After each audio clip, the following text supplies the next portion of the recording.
문여정, 문호수의 하밤 플레이.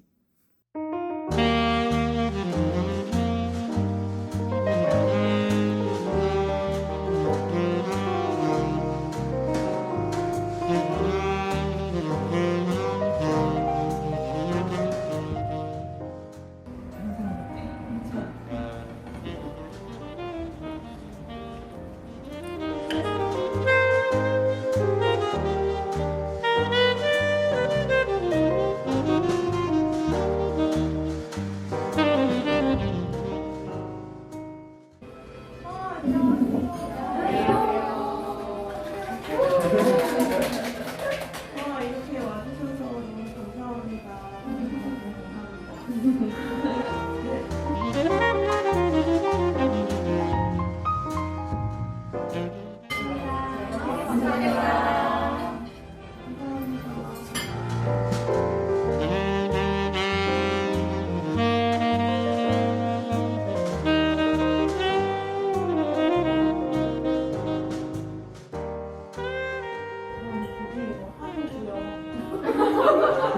어쩐지 맛있어. 살살 줬더라고요.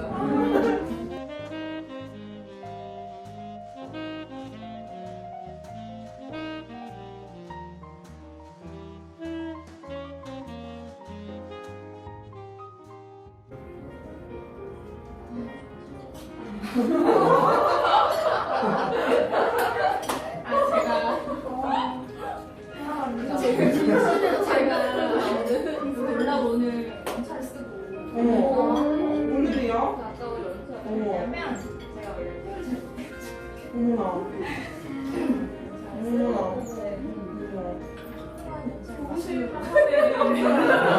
반전해서 그냥 만들어서 나오는 그렇게 소중한 연차를 쓰고 와주시다니. 와, 어떡해. 시간을 보내고자. 어머나. 어떡해. 술이라도 많이 마시려고. 계속 맛볼 수 없는 이런 어. 여행이나 가야 느낄 수 있는.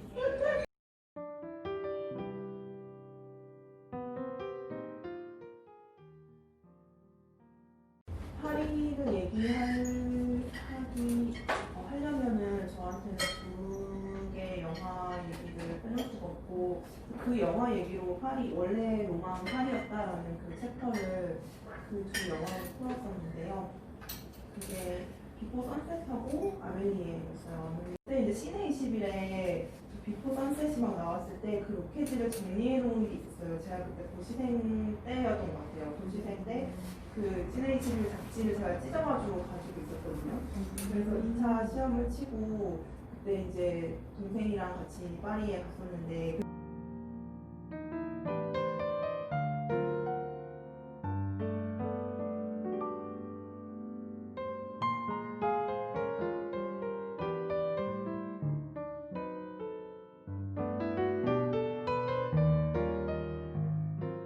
그래서 저희가 그 집도 나와 있어요. 집 주소가 셀린의 집 주소 나와 있어서 그냥 앞에만 가서 보자. 그걸 너무 들어가면 안 되니까 앞에만 가서 보자 이렇게 돼 있는데, 이게 이제 아파트가 있으면 전체 대문이 있는데 마침 누가 나오시는 거예요. 초록색 대문을 열고 나와서 들어갔어요.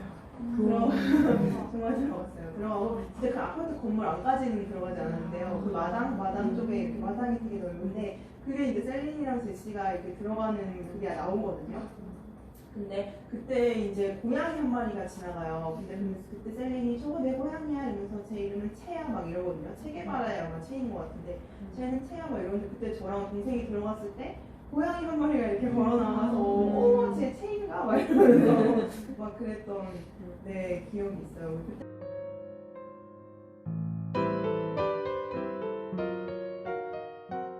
이게 되게 호불호가 극명하게 나뉘는 영화더라고요.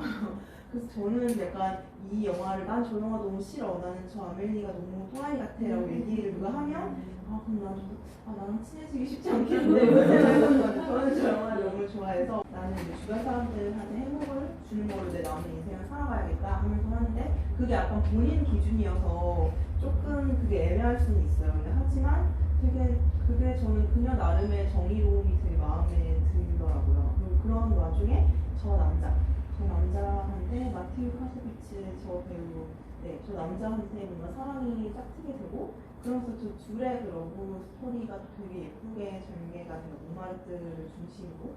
네, 그리고 그 아밀리가 일하고 있는 카페가 몽마르트에 있어요. 몽마르트에 있어서 여기가 근데 실제로도 되게 많은 사랑을 받는 곳이라고 하더라고요. 그 이웃 주민들한테.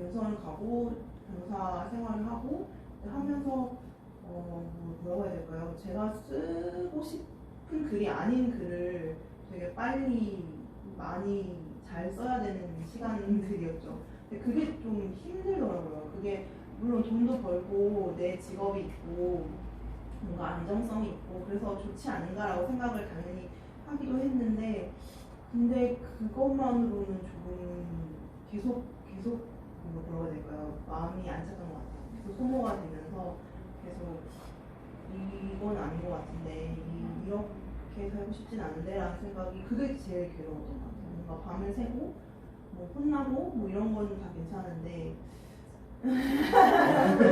그런 건 괜찮은데 내가 계속 내가 쓰고 싶은 글을 안 써도 괜찮을까? 난 그렇게 살 수 있을까? 그렇게 오늘의 인생이 끝나도 괜찮을까라는 생각을 하면 그게 제일 많이 힘들었던 것 같아요. 그래서 항상 휴가를 가거나 뭐 주말이나 뭐 조금씩 틈이 생기면 뭘 쓰려고 하는데 쓰려고 하다 보면 계속 시간이 없는 거죠. 네, 항상 걷고 일어나야 되고 그러면서 한번 그냥 책만 쓸 수 있는 시간을 살아봤으면 좋겠다. 그러면서 직장을 그만두고 지금 이렇게 접어들게 된 것 같아요. 근데 저는 아빠를 닮고 얘는 엄마를 닮아서 그래서 더 남매라고 얘기를 안 하면 잘 모르시죠. 그래가지고 그때 유럽 같이 갔을 때도 막 저희가 호스텔에서 이제 배를 탔는데 한국 분들 타시는 거예요. 근데 막 무슨 일 오신다고요? 아, 저희 남매.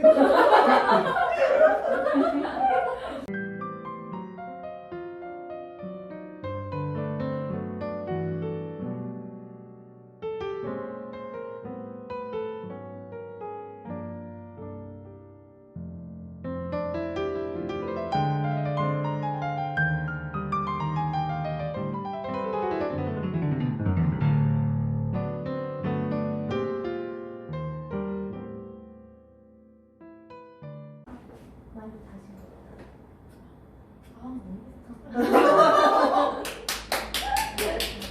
엄마 너무 좋아.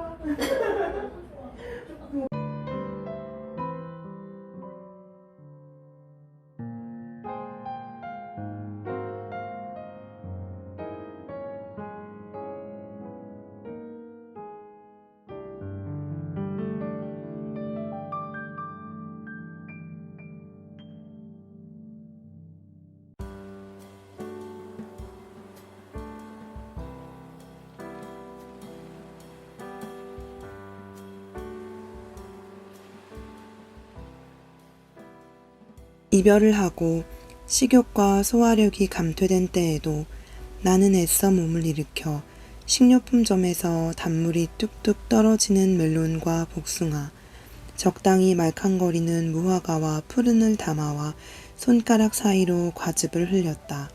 한창 기력이 없던 날에는 마침 사둔 에슈레 버터와 보르도 와인이라면 맛있는 베프 부르기뇽을 만들 수 있을 것 같아서 기운을 차려 모노프리에서 소고기를 사왔다. 뚝 잘라낸 버터에 고기를 볶고 찰박찰박 부은 와인 위로 런던에서 이고온 허브를 솔솔 뿌린 다음 와인이 졸아들 동안 다시 사다리를 타고 올라가 자리에 누웠다. 힘없이 누워있는 복층으로 이내 와인과 버터의 진한 향이 섞여들었다. 나는 베프 부르기뇽의 감각적인 냄새를 맡으며 몇 번이고 난간에 몸을 기대어 아래층 부엌에서 끓고 있는 냄비를 소중하게 바라보았다.